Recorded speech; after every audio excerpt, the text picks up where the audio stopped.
ಆಕೆ ಧಾರಾವಾಹಿ ನಟಿ. 4-5 ಧಾರಾವಾಹಿಗಳಲ್ಲಿ ನಟಿಸಿದ್ದ ಆ ಚೆಲುವೆ ರೀಲ್ಸ್ನಲ್ಲಿ ಮೈ ಬಳುಕಿಸ್ತಿದ್ಲು. ಆದ್ರೆ ಅದೇ ನಟಿ ಗಂಡನಿಂದಲೇ ಹಲ್ಲೆಗೊಳಗಾಗಿ ಆಸ್ಪತ್ರೆ ಸೇರಿದ್ದಾಳೆ. ಅಷ್ಟಕ್ಕೂ ಪತ್ನಿ ಮೇಲೆ ಅಟ್ಯಾಕ್ ಆಗಿದ್ಯಾಕೆ ಅನ್ನೋದು ಖಾಕಿ ತನಿಖೆಯಲ್ಲಿ ರಿವೀಲ್ ಆಗಿದೆ. ರೀಲ್ಸ್ನಲ್ಲೇ ನಲಿದಾಟ, ರೀಲ್ಸ್ನಲ್ಲೇ ಮೈಮಾಟ, ಅಮೃತಧಾರೆ ಸೇರಿ ಹಲವು ಧಾರಾವಾಹಿಗಳಲ್ಲಿ ನಟಿಸಿದ್ದ ನಟಿ ಈಕೆ. ವಿಷಯ ಅಂದ್ರೆ ಈ ನಟನೆಯೇ ಈಕೆಯ ಸಂಸಾರದಲ್ಲಿ ಬಿರುಗಾಳಿ ಎಬ್ಬಿಸಿದೆ. ನಟಿಯ ಸುತ್ತಾಟವೇ ಸಂಸಾರವನ್ನ ಛಿದ್ರ ಮಾಡಿದೆ.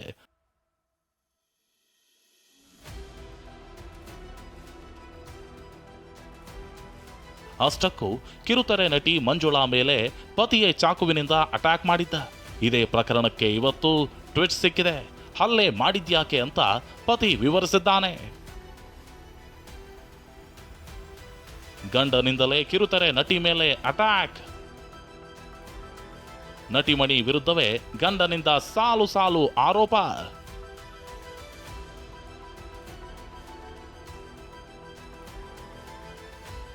ಮದುವೆಯಾಗಿ 20 ವರ್ಷವಾಗಿದೆ.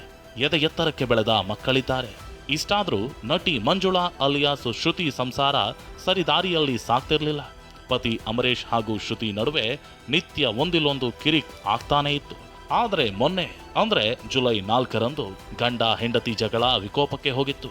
ಕೈಯಲ್ಲಿ ಚಾಕು ಹಿಡಿದಿದ್ದ ಪತಿ ಅಮರೇಶ್ ಪತ್ನಿ ಮೇಲೆ ಅಟ್ಯಾಕ್ ಮಾಡಿದ್ದ. ಸದ್ಯ ಶ್ರುತಿ ಆಸ್ಪತ್ರೆ ಸೇರಿದ್ರೆ ಪತಿ ಜೈಲು ಸೇರಿದ್ದಾನೆ.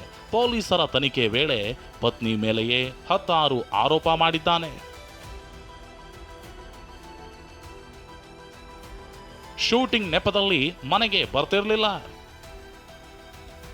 ಪಬ್ಬು ಪಾರ್ಟಿ ಅಂತ ನಿತ್ಯವೂ ಸುತ್ತಾಟ.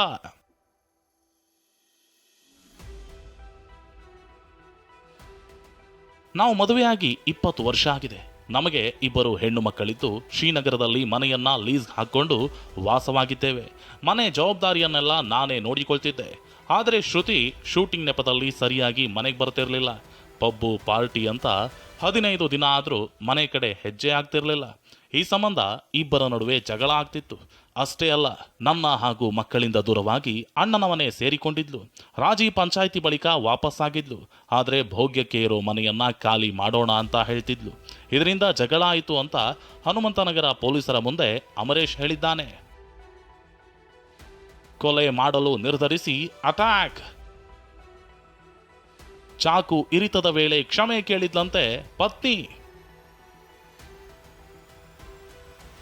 ಪತ್ನಿ ನಡವಳಿಕೆಯಿಂದ ಅಮರೇಶ್ ರೋಸಿ ಹೋಗಿದ್ದಂತೆ.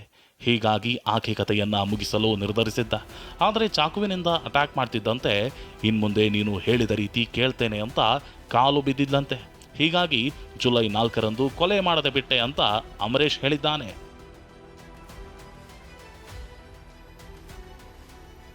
ಅಮರೇಶ್ ಹೇಳಿಕೆ ದಾಖಲಿಸಿಕೊಂಡಿರೋ ಪೊಲೀಸರು ಜೈಲಿಗಟ್ಟಿದ್ದಾರೆ.